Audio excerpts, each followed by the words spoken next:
प्यारे बच्चों, आज हम लोग देख रहे हैं कि झारखंड जैक के द्वारा निकाला गया पहला मॉडल क्वेश्चन पेपर। आज हम लोग गणित का मॉडल क्वेश्चन पेपर देखेंगे। बच्चों, इस मॉडल क्वेश्चन को दो सेक्शन में डिवाइड किया गया है। पहला सेक्शन है ऑब्जेक्टिव क्वेश्चन का, जो 1 से लेकर 40 तक होंगे, और दूसरा सेक्शन है सब्जेक्टिव का। तो बच्चों, आज हम लोग देखेंगे ऑब्जेक्टिव क्वेश्चंस को, सारे बहुविकल्पीय क्वेश्चंस को। आते हैं क्वेश्चन नंबर फर्स्ट। कहता है 140 को अभाज्य गुणनखंडों के गुणनफल के रूप में लिखा जा सकता है।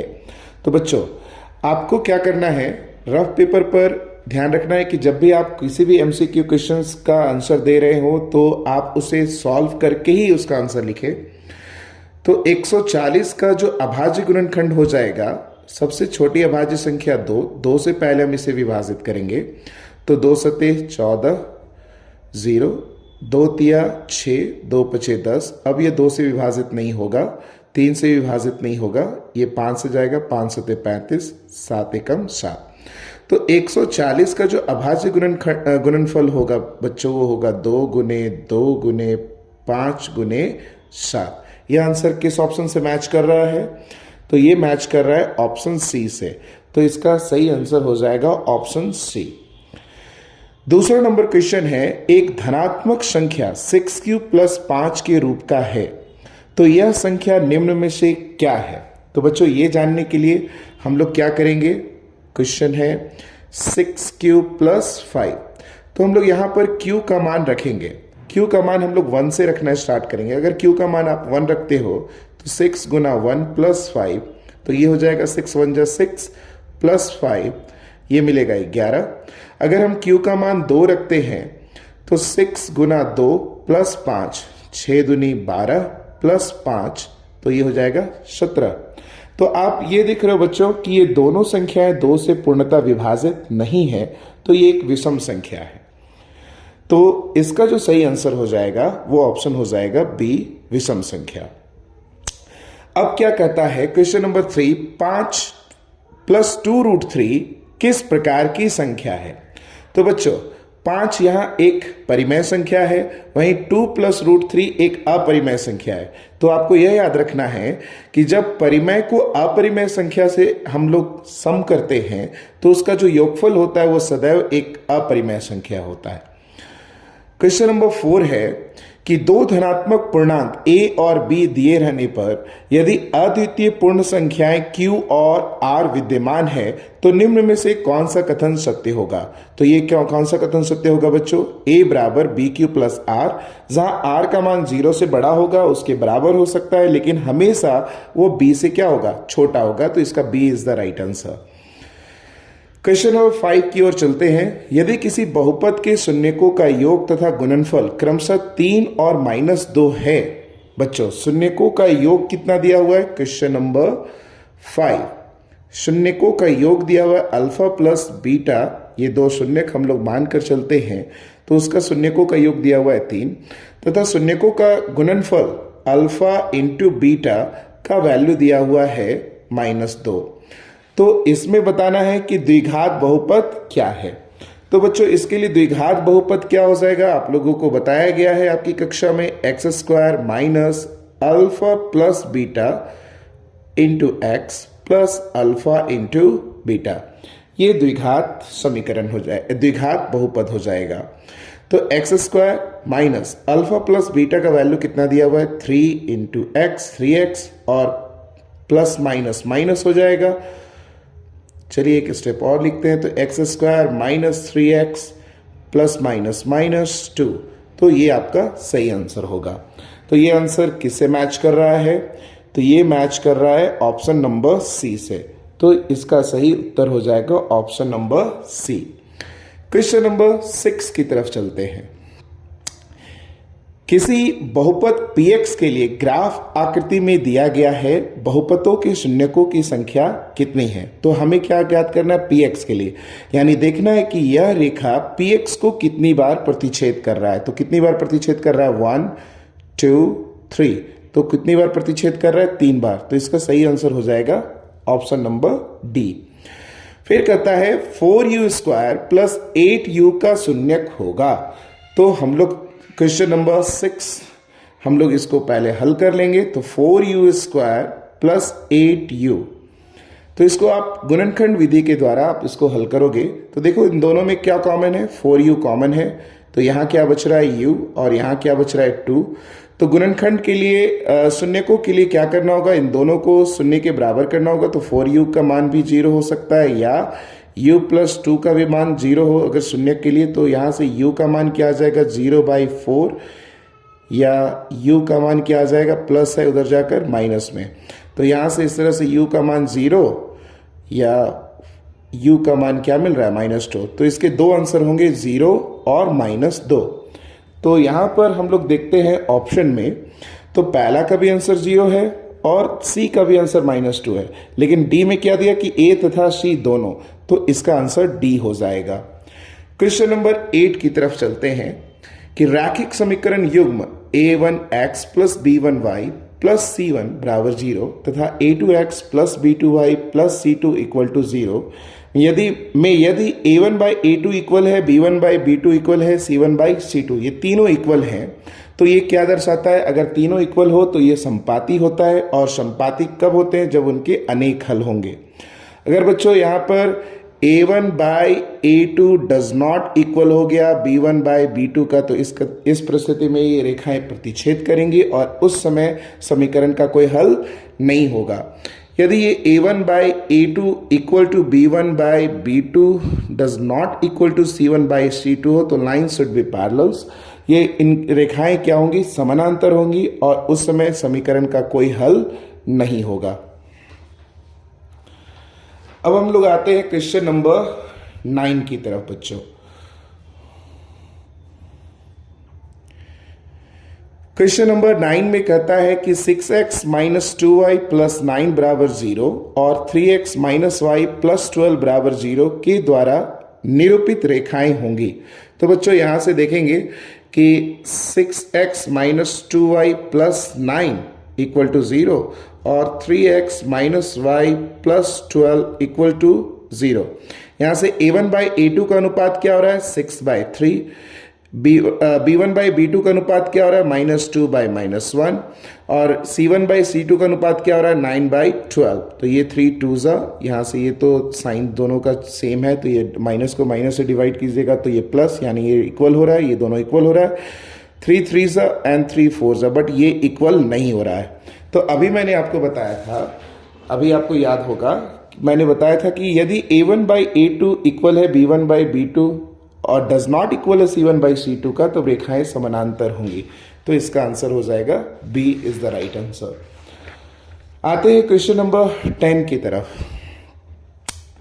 क्वेश्चन नंबर 10 कहता है कि समीकरण युग्म x प्लस वाई बराबर क्या है 6 और x माइनस वाई बराबर क्या है 2 का हल है।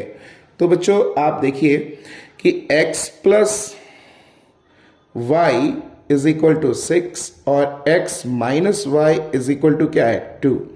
तो अगर आप इन दोनों समीकरणों को ऐड करते हैं तो y कैंसिल हो जाएगा और x 2x आ जाएगा और 6 और 2 8, 2 4 8, तो x का वैल्यू आ गया 4। और अगर x का वैल्यू आप समीकरण 1 में रखते हैं तो 4 प्लस में उधर जाकर माइनस में, तो 6 में से 4 जाएगा तो 2। तो इस तरह से y का मान क्या आ जाएगा 2। और हमेशा जो हम समीकरण का युग्म लिखते हैं वो पहले x का मान लिखते हैं और फिर y का मान, यानी इसका हल क्या हो जाएगा 4 और 2। तो आप यहां देखेंगे कि सी में भी आपको 2 और 4 दिखाई दे रहा है, बट ये इसका आंसर नहीं होगा। इसका राइट आंसर होगा डी 4 और 2, पहले x तब फिर y। निम्नलिखित में से कौन सा द्विघात समीकरण है? ऐसे क्वेश्चंस को जरा ध्यान से देखना है बच्चों कि यहाँ पे क्या देखना है कि देखिए x इंटू एक्स स्क्वायर यहाँ कर रहे हैं और इधर भी एक्स स्क्वायर है और दोनों प्लस में है, तो ये दोनों कट जाएंगे, तो इसमें कोई द्विघात ये चर नहीं मिलेगा। दो घात वाले कोई चर यहाँ पर उपस्थित नहीं है, तो ये द्विघात समीकरण नहीं होगा। इसमें आप देखेंगे तो इसको भी अगर आप प्रसारित रूप में लिखेंगे तो इधर भी एक्स स्क्वायर मिलेगा, इधर भी एक्स स्क्वायर, ये एक्स स्क्वायर कैंसिल हो जा रहा है, तो फिर से यहाँ पर द्विघात के रूप में हमें नहीं मिल रहा है। तीसरे समीकरण पे आते हैं तो इधर से तो एक्स स्क्वायर मिल रहा है लेकिन इधर से एक्स स्क्वायर नहीं मिल रहा है, यानी डेफिनेटली यही एक आंसर होना चाहिए। लेकिन उसके पहले आप डी को भी देख लीजिए कि यहाँ भी एक्स स्क्वायर मिल रहा है, इधर भी एक्स स्क्वायर मिल रहा है, एक्स स्क्वायर इधर कैंसिल हो जाएगा, तो यहाँ भी द्विघात का कोई बहुपद नहीं, कोई चर नहीं मिल रहा है। तो फाइनली आपका जो आंसर है वो सी है। ऐसे क्वेश्चंस में अगर आप सभी क्वेश्चन को हल करते चले जाएंगे तो आपका बहुत समय लग जाएगा। तो यहाँ पे थोड़ा सा कॉमन सेंस का हम लोग को इस्तेमाल करना है और हम लोग आसानी से इसका आंसर दे सकते हैं। आते हैं क्वेश्चन नंबर 12 पे।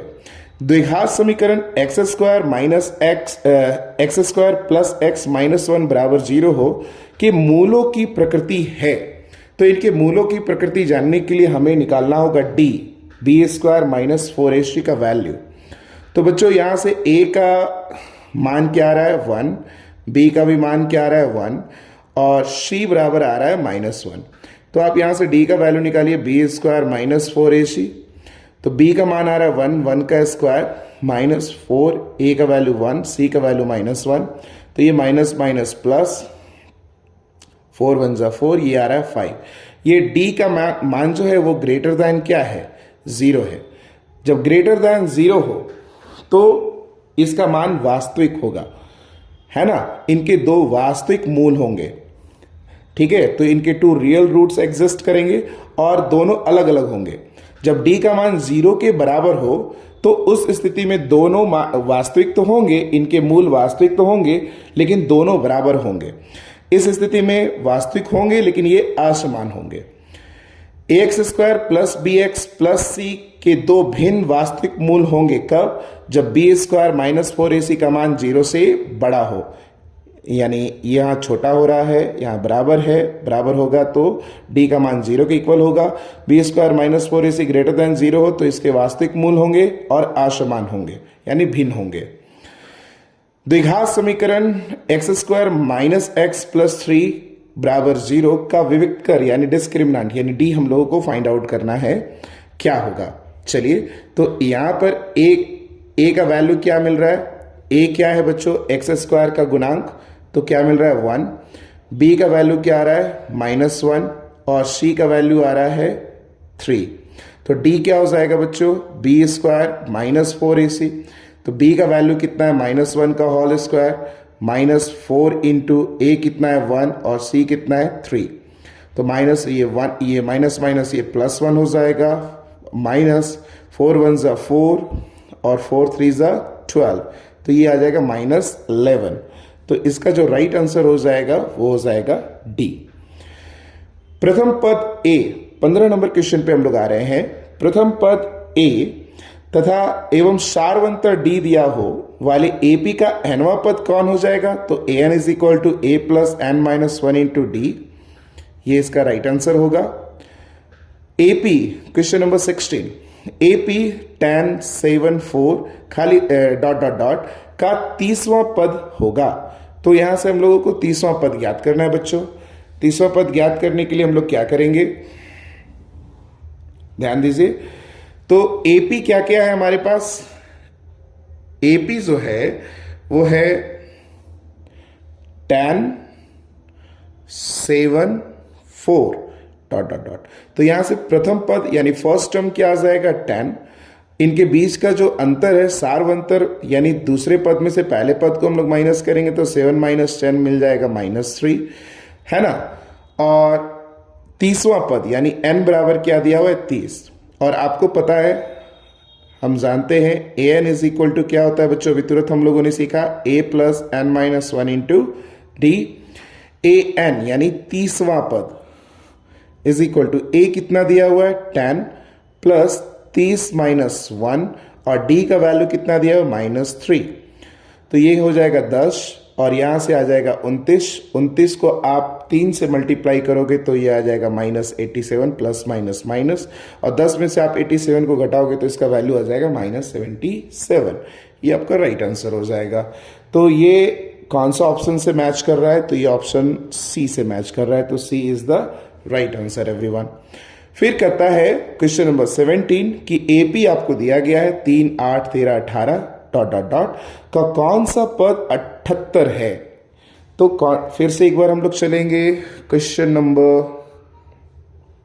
17। एपी आपके पास मौजूद है, वो है 3 है, 8 है, 13 है, 18 है डॉट डॉट डॉट, और ये कहां तक गया है 78 तक, यानी वो लास्ट टर्म हम लोग उसको मानकर चलेंगे। तो मान लिया प्रथम पद क्या हो गया यहाँ पे 3, इसका सार्वंतर क्या हो जाएगा, तो द्वितीय पद से प्रथम पद को माइनस कीजिए तो हो जाएगा 5, और अंतिम पद an क्या दिया हुआ है 78। हमें निकालना है कि ये n यानी ये जो 78 है वह कौन सा पद है। तो हम जानते हैं क्या बच्चों, an is equal to a plus n minus 1 into D. यहाँ से an का वैल्यू हम लोगों को पता है, an का वैल्यू कितना है 78, a हमारा पता है 3 प्लस n माइनस 1, d का वैल्यू हमें पता है 5। तो ये 3 प्लस में इधर आ जाएगा तो ये माइनस में आ जाएगा, तो 78 minus 3 equal to n minus 1 into 5। 78 में से 3 जाता है तो ये आ जाएगा 75, 5 इधर मल्टीप्लाई में इधर आकर डिवाइड में आ जाएगा इक्वल टू n माइनस 1। 5 से कट कीजिए, 5 1 जा 5, 5 5 जा 25। अब ये माइनस में इधर आकर प्लस में, तो n का जो वैल्यू आ जाएगा 15 प्लस 1 यानी 16, यानी 16वां पद। 16 term is your 78। So the right answer is 16th term, 16वां पद। आते हैं क्वेश्चन नंबर 18। बच्चों आप देख रहे हैं कि जो एमसीक्यू क्वेश्चंस है वो पूरे सिलेबस से दिए गए हैं, है ना। इसलिए पूरे सिलेबस से आपको तैयारी करनी, हर एक्सरसाइज से ये एमसीक्यू क्वेश्चंस आने वाले हैं। समरूप त्रिभुज की संगत भुजाएं समानुपाती होती हैं, और आपको ये पता है कि सर्वांगसम त्रिभुज जो होती हैं उनकी संगत भुजाएं बराबर होती है, लेकिन समरूप त्रिभुज की संगत भुजाएं समानुपाती होती हैं। दो समरूप त्रिभुजों की भुजाएं 4:9 में है, तो इन त्रिभुजों के क्षेत्रफलों का अनुपात क्या होगा। तो बच्चों आपको एक थ्योरम बताया गया था कि दो समरूप त्रिभुजों के क्षेत्रफलों का अनुपात उनकी संगत भुजाओं के अनुपात के वर्ग के बराबर होता है। तो उनकी संगत भुजाओं का अनुपात दिया है 4:9, तो 4:9 का जो वर्ग हो जाएगा वो हो जाएगा 16:81, वो हो जाएगा 16:81। तो 16:81 D is the right option. आते क्वेश्चन नंबर 20 पे। कहता है एबीसी में एबीसी यानी एक त्रिभुज है। एक मिनट बच्चों, एबीसी में AB का जो वैल्यू है 6√3 सेंटीमीटर और AC का वैल्यू 12 है, BC का वैल्यू 6 सेंटीमीटर है। तो हम लोग एक त्रिभुज ड्रॉ कर ले रहे हैं। मान लेते हैं ये A है, B है और ये C है। तो इसमें AC का वैल्यू 12 सेंटीमीटर है, AB का वैल्यू 6√3 सेंटीमीटर है और BC का वैल्यू 6 सेंटीमीटर है। तो बताना है कि ये कोण B कितने डिग्री का होगा।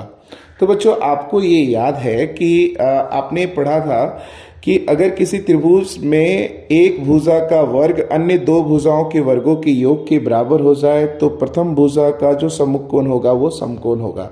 तो हमें ये सिद्ध करके दिखाना है कि AC का वर्ग अन्य दो भुजाओं के वर्गों के योग के बराबर हो तो कोण B का मान समकोण हो जाएगा।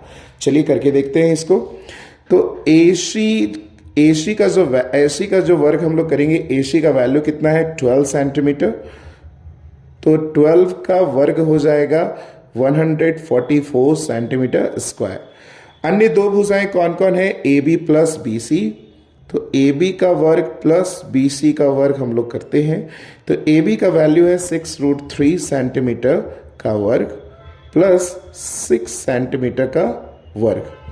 तो आप देख रहे हैं कि 6 6 36 और स्क्वायर से रूट कैंसिल 3, तो 36 3 108 centimetre square plus 6 6 36 centimetre square. तो इसका जो सम हो रहा है वो 144 सेंटीमीटर स्क्वायर हो रहा है। आप देख रहे हैं कि AC का जो वर्ग है वो अन्य दो भुजाओं के वर्गों के योग के बराबर है। तो यह क्या दिखाता है कि पहली भुजा का सम्मुख कोण क्या हो जाएगा, समकोण हो जाएगा, यानी कोण B जो हो जाएगा वो एक 90 डिग्री का हो जाएगा।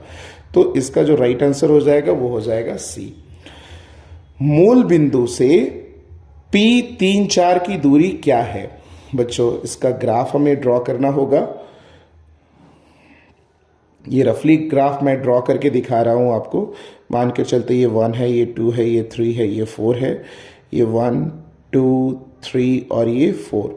हमें किस बिंदु का खींचने के लिए कहा गया है, खींचने के लिए कहा गया 3, यानी x पे 3 और y पे 4। तो x से 3 y पे हम लोग 4 जाएंगे तो यहाँ पे ये बिंदु P मिलेगा और ये हो जाएगा 3 और 4। हमें पूछा गया कि मूल बिंदु से इसकी दूरी क्या है, यानी यहाँ से O के P के बीच की दूरी हमें क्या करनी है, ज्ञात करनी है। तो ये एक समकोण त्रिभुज है बच्चों। तो यहाँ से ये जो वैल्यू है, इधर आधार का जो मात्रक है 3 और इधर से मात्रक है 4। तो एक समकोण त्रिभुज में कर्ण का वर्ग अन्य दो भुजाओं के वर्गों के योग के बराबर हो जाएगा। तो OP क्या हो जाएगा, OP का वर्ग हो जाएगा, इसका नाम क्या देते हैं, Q दे देते हैं। तो OQ का वर्ग प्लस PQ का वर्ग और स्क्वायर उधर जाकर रूट में। तो ये दूरी सूत्र का भी इस्तेमाल आप लोग कर सकते थे। चलिए, तो OQ का मान कितना है 3, तो 3 का वर्ग प्लस 4 का वर्ग, तो 3 3 ज़ा 9 एंड 4 4 ज़ा 16, इनका सम आ जाएगा 25, तो ये आ जाएगा 5 मात्रक। तो इसका जो राइट आंसर होगा वो हो जाएगा C 5 मात्रक। बिंदु 2 5 तथा 4 7 को मिलाने वाला रेखाखंड का मध्य बिंदु होगा। बच्चों, मध्य बिंदु को ज्ञात करने के लिए आपको एक फॉर्मूला बताया गया होगा विभाजन सूत्र में। मान के चलते हैं कि ये R इसका मिड पॉइंट है, तो ये R मिड पॉइंट को निकालने के लिए हम लोग क्या फॉर्मूला लगाते हैं। अगर यहाँ निर्देशांक है x1 और ये y1, ये है x2 और ये y2, तो इसके लिए फॉर्मूला हो जाएगा x1 plus x2 by 2, y1 plus y2 by 2। तो अब देखिए कि यहाँ पे दो निर्देशांक क्या क्या है। तो 2 प्लस 4, 2 प्लस 4/2 कर दीजिए, और 5 प्लस 7, 5 प्लस 7/2।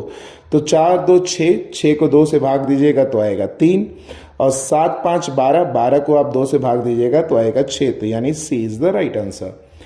चलिए, क्वेश्चन नंबर 23 की तरफ आते हैं बच्चों। 2 sin A is equal to sin 2A है हो, तो A का मान क्या करना है, ज्ञात करना है। चलिए, क्वेश्चन नंबर है ये आपका 23।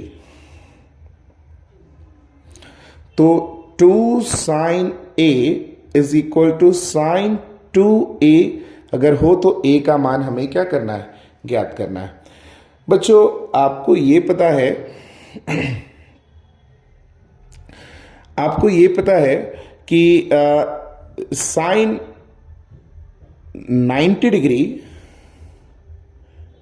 माइनस थीटा बराबर होता है कॉस थीटा। ये आप सभी को पता है। बच्चों, यहां पे ये फॉर्मूला का इस्तेमाल नहीं करेंगे, हम लोग डायरेक्ट इसका सॉल्यूशन ऑप्शन के थ्रू जाएंगे। तो बच्चों, पहला ऑप्शन क्या है, 30 डिग्री। तो 2 sine 30 degree is equal to क्या, साइन 2 इंटू 30 डिग्री करने से इसका वैल्यू मैच कर रहा है।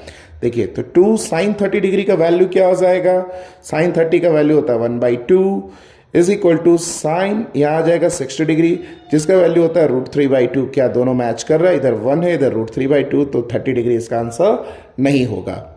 दूसरा वैल्यू लेकर चलते हैं। दूसरा वैल्यू इसका क्या है, दूसरा वैल्यू है 45। तो हम लोग अब 2 साइन 45 डिग्री, जहां A था वहां पे अब क्या एंगल ले रहे हैं, 45। A is equal to 45 degree लेने पर, यहां पे हम लोग लिए थे A is equal to 30 degree लेने पर, तो क्या आ जाएगा साइन 2 इंटू 45 डिग्री। तो यहां से जो वैल्यू आ जाएगा 2 साइन 45 का वैल्यू आ जाएगा 1/√2, और यहां से आ जाएगा साइन 90 डिग्री जिसका वैल्यू आ जाएगा, साइन 90 डिग्री का जो वैल्यू आ जाएगा वो आ जाएगा आपका 1, जो कि दोनों मैच नहीं कर रहे हैं। तो ये इसका वैल्यू A 45 डिग्री भी नहीं होगा। अब अगला ऑप्शन है A is equal to 0 degree. तो हम लोग अब A की जगह पे 0 डिग्री मान रखेंगे, तो क्या आ जाएगा 2 sine 0 degree is equal to sine 2 into 0 degree. तो साइन 0 डिग्री का जो वैल्यू आ जाएगा वो 0 आ जाएगा। यहां से 2 को 0 से मल्टीप्लाई कीजिएगा तो भी वो 0 डिग्री आ जाएगा। तो 2 इंटू 0 करेंगे 0, और इधर से भी साइन का वैल्यू, साइन 0 का वैल्यू क्या आ जाएगा, 0। तो आपका राइट आंसर क्या हो जाएगा, 0 डिग्री। कभी कभी क्वेश्चंस को उनके ऑप्शन से ही हम लोगों को बनाना होता है। तो ऐसे ही ये क्वेश्चंस है जिसको हमको ऑप्शन के थ्रू ही जाना होगा। आगे की कक्षाओं में आपको इसको बताया जाएगा कि इसको आसानी से कैसे सॉल्व करना है। चलिए, हम लोग आते हैं क्वेश्चन नंबर 24 पर। तो cos 48 degree minus sine 42 degree का मान क्या होगा। चलिए बच्चों, एक मिनट। तो cos 48 degree minus sine 42 degree का मान क्या होगा? चलिए, तो cos, क्वेश्चन नंबर है ये 24, cos 48 degree minus sine 42 degree का मान क्या होगा?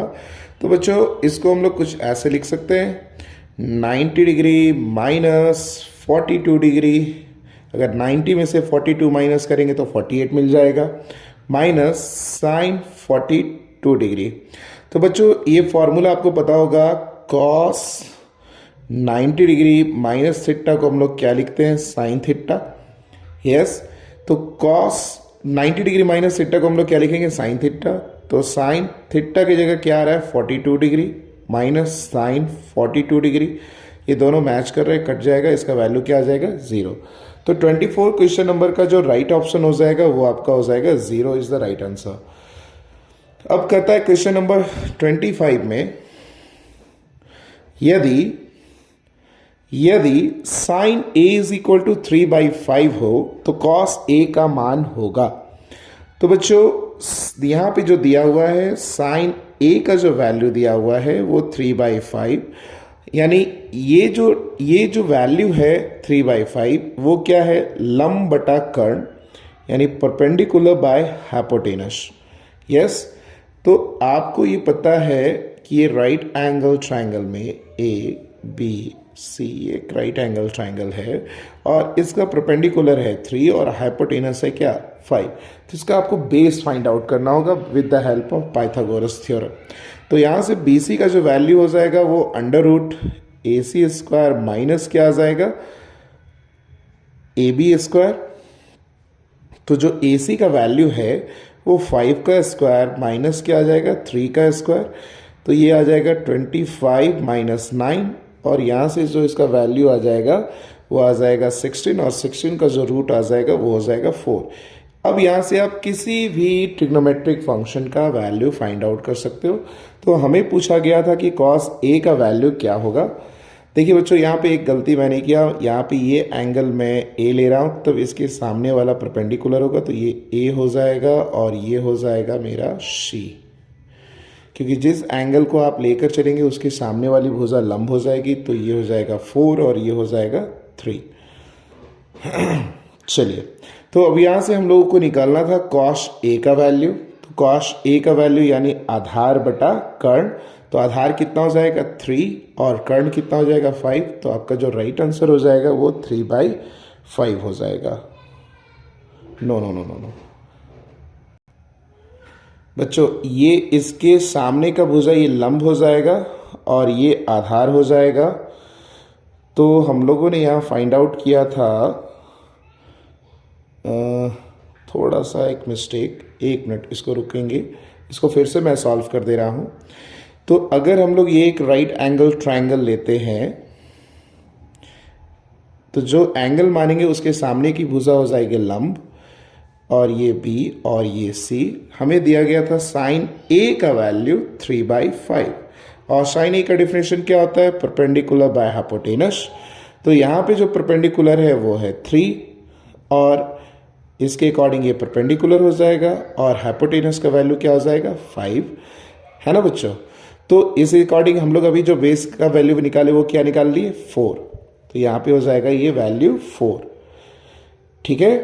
तो अब यहाँ से cos, ये तो हम लोग ये तो आप सीख ही गए कि कैसे निकाला गया, कि अब यहाँ से cos a का जो वैल्यू देखेंगे तो cos a क्या हो जाएगा? आधार बटा कर्ण, बेस बाय हाइपोटेनस। तो बेस का वैल्यू है 4 और हाइपोटेनस का वैल्यू है 5, तो इसका सही आंसर हो जाएगा 4/5। तो हमारा कौन सा ऑप्शन सही है? तो इसका B राइट आंसर है।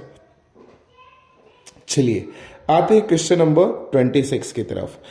धरती पर एक मीनार ऊर्ध्वाधर खड़ी है। धरती पर एक मीनार जो है वो ऊर्ध्वाधर खड़ी है, ठीक है। धरती के एक बिंदु जो मीनार के पाद बिंदु से 15 मीटर दूर है, यहां से एक बिंदु 15 मीटर की दूरी पर है, 15 मीटर की दूरी पर है। मीनार के शिखर का उन्नयन कोण 60 डिग्री। यहां से इसका जो उन्नयन कोण है वो कितने डिग्री का है बच्चों? 60 डिग्री का है। तो मीनार की ऊंचाई यानी ये ऊंचाई हमें क्या करना है? ज्ञात करना है। ये है आपका क्वेश्चन नंबर 26। बच्चों ध्यान दीजिए, ये ए, बी और सी, मान लेते हैं ये ए बी मीनार की ऊंचाई है और सी जो भूमि से मीनार के बीच की दूरी है वो 15 मीटर है। तो यहाँ पर रिलेशन क्या बन रहा है, हमें परपेंडिकुलर फाइंड आउट करना है और बेस दिया हुआ है। तो परपेंडिकुलर और बेस का जो रिलेशन है वो है आपका टैन से। तो टैन थीटा की जगह पे कितना डिग्री लेना है, 60 degree is equal to perpendicular by base यानी A B by B C. Tan 60 का जो वैल्यू हो जाएगा वो √3 आ जाएगा। ए बी का जो वैल्यू है हमें फाइंड आउट करना है और बी सी का जो वैल्यू है वो 15 मीटर है। ये डिवाइड में इधर मल्टीप्लाई में आ जाएगा तो ए बी का जो वैल्यू आ जाएगा वो 15 √3 मीटर होगा, इज द राइट आंसर। तो इसका जो राइट आंसर हो जाएगा वो बी हो जाएगा। B is the right answer. उम्मीद कर रहे हैं बच्चों सभी को समझ में आ रहा होगा। अगर किन्हीं को कोई प्रॉब्लम होगा तो आप नीचे वीडियो में कमेंट करेंगे। जिस क्वेश्चन को आपको फिर से समझना है आप नीचे कमेंट कीजिए, मैं फिर से उसका एक बार वीडियो बना दूंगा। आते हैं क्वेश्चन नंबर 27 की तरफ। त्रिभुज पी क्यू आर जिसका कोण क्यू समकोण है। एक त्रिभुज है पी क्यू आर है ना, जिसका कोण क्यू क्या है, समकोण है। पी क्यू का मान दिया हुआ है 3 सेंटीमीटर, पी आर का मान दिया हुआ है 6 सेंटीमीटर। तो कोण क्यू पी आर का मान हमें क्या करना है, ज्ञात करना है। क्यू पी आर का ये वैल्यू हम लोगों को क्या करना है, फाइंड आउट करना है कि ये कोण का मान कितना डिग्री होगा, ये कोण का मान कितना डिग्री होगा। बच्चों अगर हम लोग इस कोण के अकॉर्डिंग लेकर चले तो इस कोण के अकॉर्डिंग ये क्या हो जाएगा हमारा लंब और ये क्या हो जाएगा आधार। तो अगर हम लोग मान लेते हैं, अगर कोई एक रिलेशन यहाँ से लेते हैं, जैसे मान लीजिए साइन से ही हम लोग रिलेशन बनाते हैं, sine P is equal to, तो sine P is equal to क्या, साइन नहीं, अगर ये तो आधार, ये हो जाएगा, हमें कॉस से बनाना होगा। Cos P is equal to क्या हो जाएगा, आधार बटा कर्ण। तो आधार क्या हो जाएगा आपका पी क्यू और कर्ण क्या हो जाएगा पी आर, जहाँ इसका वैल्यू क्या हो जाएगा 3 सेंटीमीटर बाई 6 सेंटीमीटर, कट कर दो 1 और ये 2। तो आप देखो कि कॉस के लिए कौन सा वैल्यू 1/2 होता है। तो आप देखोगे कि कॉस के लिए जो वैल्यू होता है वो कॉस 60 डिग्री के लिए होता है। तो आप देख रहे हो कि पी की जगह पे यहाँ कितना डिग्री आ रहा है, 60 डिग्री। तो इसका जो राइट आंसर हो जाएगा वो हो जाएगा 60 डिग्री, यानी सी इज द राइट आंसर। चलिए बच्चों, इसी श्रृंखला में हम लोग आगे बढ़ते हुए पहुंच रहे हैं क्वेश्चन नंबर 8 पर, 28 पर। बच्चों 28 नंबर जो क्वेश्चन है, एक वृत्त की कितनी स्पर्श रेखाएं हो सकती हैं। एक वृत्त की कितनी स्पर्श रेखाएं हो सकती है। तो बच्चों आपको यह पता है कि वृत्त के एक बिंदु से सिर्फ और सिर्फ एक ही स्पर्श रेखा खींची जा सकती है। तो एक वृत्त को बनाने के लिए अनंत बिंदु होते हैं, तो इन हर एक बिंदुओं से एक स्पर्श रेखाएं खींची जा सकती हैं। यस, इस तरह से एक वृत्त की कितनी स्पर्श रेखाएं हो सकती है, जितने की इसके बिंदु होंगे, यानी अनंत बिंदु, तो इनकी अनंत स्पर्श रेखाएं भी होंगी। चलिए बच्चों आते हैं हम लोग क्वेश्चन नंबर 29 की तरफ।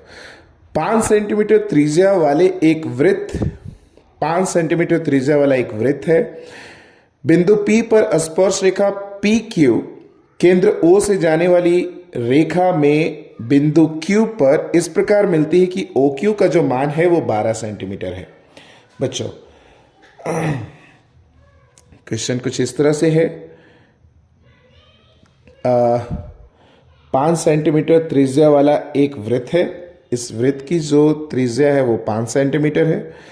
O केंद्र वाला एक वृत्त मानकर चलते हैं। P पर एक स्पर्श रेखा है जो Q तक गई है ना, और केंद्र O से जाने वाली एक रेखा में बिंदु Q इस प्रकार मिलती है कि OQ का जो वैल्यू है वो कितना है, 12 सेंटीमीटर है ना।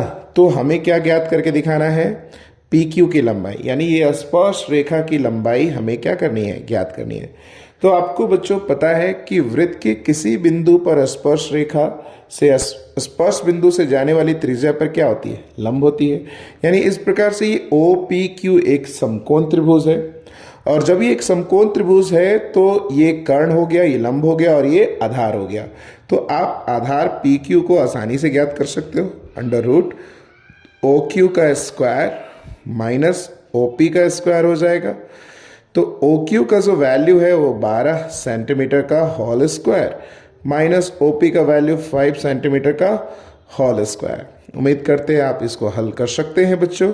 तो ये 144 centimetre square minus 25 centimetre square, इसका जो वैल्यू आने वाला है वो आ जाएगा 105। 14 में से 5 गया 9, ये 2 जाएगा 1 सेंटीमीटर स्क्वायर, यानी अंडर रूट 119 सेंटीमीटर, ये आपका आंसर होगा। तो आप ऑप्शन से मैच कीजिए, ये कौन सा ऑप्शन मैच कर रहा है, तो D is the right answer. चलिए क्वेश्चन नंबर 30 की तरफ आते हैं। यदि टीपी टीक्यू केंद्र O से किसी वृत्त पर दो स्पर्श रेखाएं इस प्रकार हैं कि एंगल POQ बराबर 110 डिग्री है, तो एंगल PTQ बराबर है। बच्चों ये क्या कहता है कि दो स्पर्श रेखाएं हैं। चलिए तो ये है आपका वृत्त है ना, और ये केंद्र O वाला एक क्या है, वृत्त है। फिर क्या कह रहा है, T से यानी बाह्य बिंदु एक T है, दो स्पर्श रेखाएं। तो बाह्य बिंदु T से ये दो स्पर्श रेखाएं कुछ इस प्रकार से हैं, P और Q, ये दो स्पर्श रेखाएं हैं, है ना। और कहता है कि POQ यानी ये और ये, यहां से ये जो डिग्री का एंगल है वो 110 डिग्री का, POQ का जो वैल्यू है 110 डिग्री का है। तो हमें मान ज्ञात करके दिखाना है PTQ, यानी ये कोण का मान हम लोगों को क्या करना है, ज्ञात करके दिखाना है।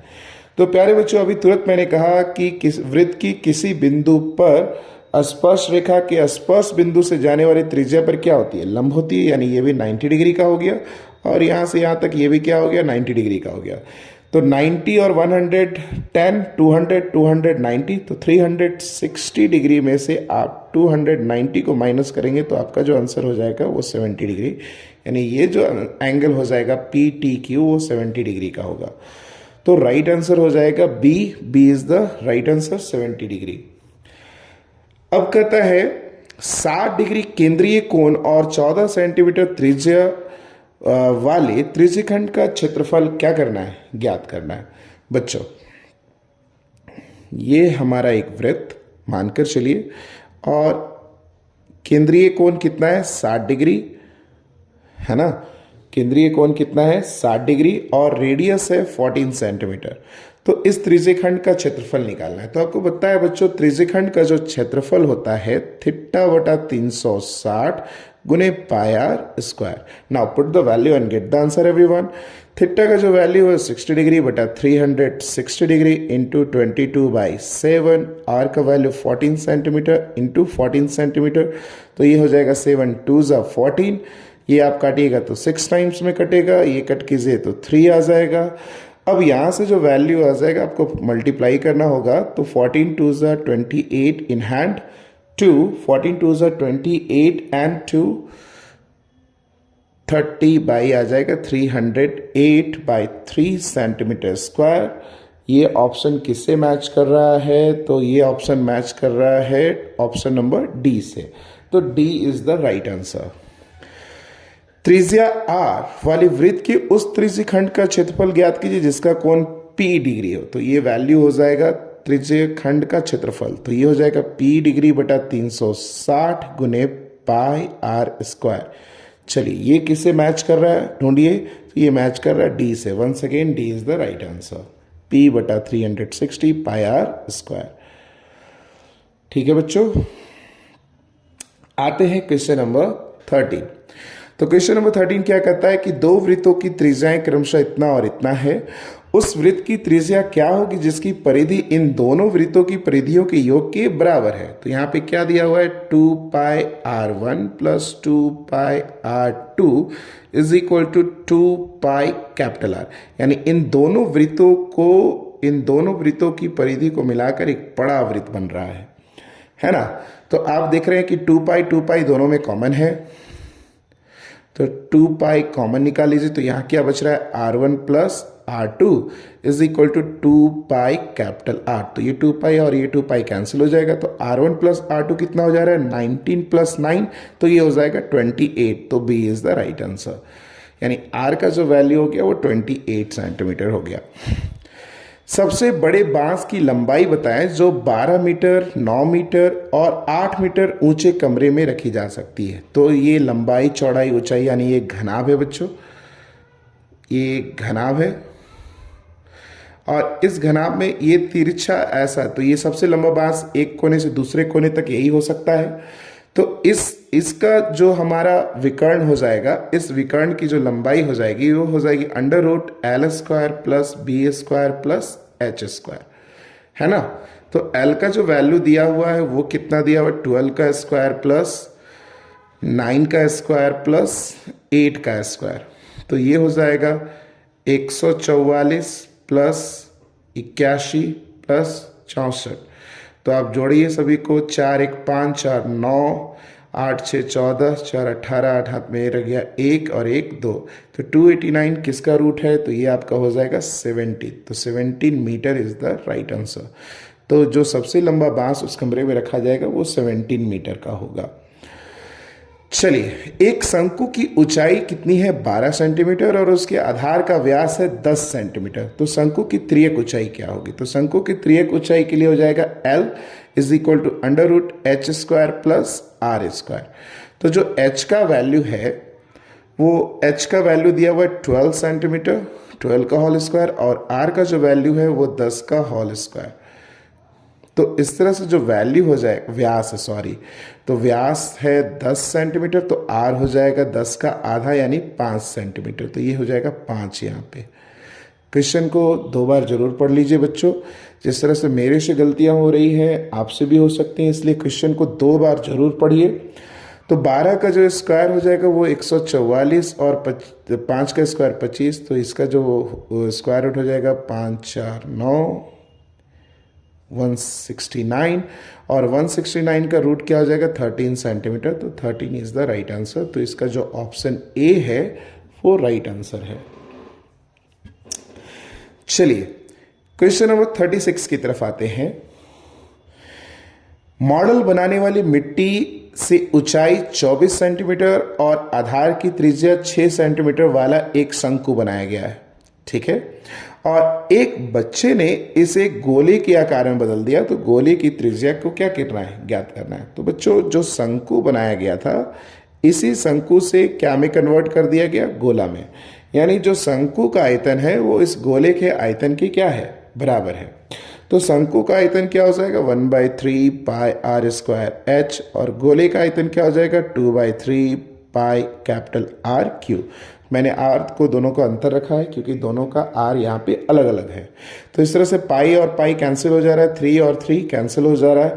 तो इधर आपके क्या वैल्यूज बच रहे हैं, R²। R का वैल्यू यहाँ पे कितना दिया हुआ है, मॉडल का वैल्यू 6 है।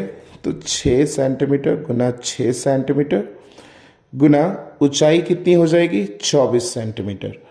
तो ऊंचाई कितना हो जाएगा 24 सेंटीमीटर इज इक्वल टू इधर क्या आ जा रहा है 2R³, है ना। तो 2 से इसको आप कैंसिल कीजिए तो ये आ जाएगा 12। और अब निकालना है R³। फिर से एक बार क्वेश्चन देख लीजिए। मिट्टी से 24 सेंटीमीटर और आधार की त्रिज्या शंकु बनाया गया है। उस गोले का पृष्ठ यहाँ से ये गोले का जो पृष्ठीय क्षेत्र, गोले का जो आयतन होगा वो 4/3 पाई R³ होगा। क्या होगा बच्चों 4/3 पाई R³। तो ये यहाँ से 4 आ जाएगा, 4 से आप इसको कट करोगे तो ये 6 आ जाएगा, और क्यूब है इधर आकर क्यूब रूट में आ जाएगा। तो ये आप देख रहे हो कि ये त्रिक घन के रूप में मिल रहा है 6 गुने 6 गुने 6, यानी जो R का वैल्यू आ जाएगा वो कितना आ जाएगा 6 सेंटीमीटर। तो इसका भी जो गोला बनेगा उसका भी जो रेडियस होगा वो भी 6 सेंटीमीटर का होगा। तो ये is the right answer, C is the right answer. निम्नलिखित में से कौन सा संबंध सही है, तो सही कौन है, 3 जो माध्यक है वो बहुलक प्लस 2 गुने माध्य के बराबर होता है। तो B is the right answer. वर्ग अंतराल एवं संचयी बारंबारता के बीच खींचे गए आलेख को हम लोग बच्चों त्वरण कहते हैं। तो D is the right answer. निम्नलिखित में से कौन सी संख्या किसी घटना की प्रायिकता नहीं हो सकती है? तो कभी भी घटना की जो प्रायिकता है वो माइनस में नहीं होगी, तो B is the right answer. तो P E probability of an event दिया हुआ है 0.005, तो ई नहीं की प्रायिकता क्या होगी? तो बच्चों हमेशा याद रखिए पीई प्रायिकता होने का मान और प्रायिकता नहीं होने का मान का योग कितना होता है? 1। तो पीई का वैल्यू दिया हुआ है 0.05, हम लोगों को पीई नॉट क्या करना है? फाइंड आउट करना है। तो ये प्लस में उधर जाकर माइनस में, तो 1 से आप 0.05 को माइनस करेंगे तो इसका वैल्यू आ जाएगा 0.95। तो 0.95 सी इज द राइट आंसर। तो बच्चों ये हुआ बहुविकल्पीय क्वेश्चन। आपने देखा कि लगभग सभी चैप्टर्स से ये क्वेश्चंस आए हुए हैं। तो मैं उम्मीद करता हूं कि ये अभी मॉडल नंबर 1 है मैथमेटिक्स का, आगे मॉडल नंबर और भी आएंगे। तो मैं इन सारे मॉडल क्वेश्चंस को सॉल्व करके मैं अपने इस चैनल पे अपलोड कर दूंगा। So thank you for watching and मैं उम्मीद करूंगा कि ज़रूरतमंद लोगों को आप इसको शेयर करें, सब्सक्राइब करें और अगर अच्छा लगता है तो आप लाइक भी कर दें। Thank you so much everyone.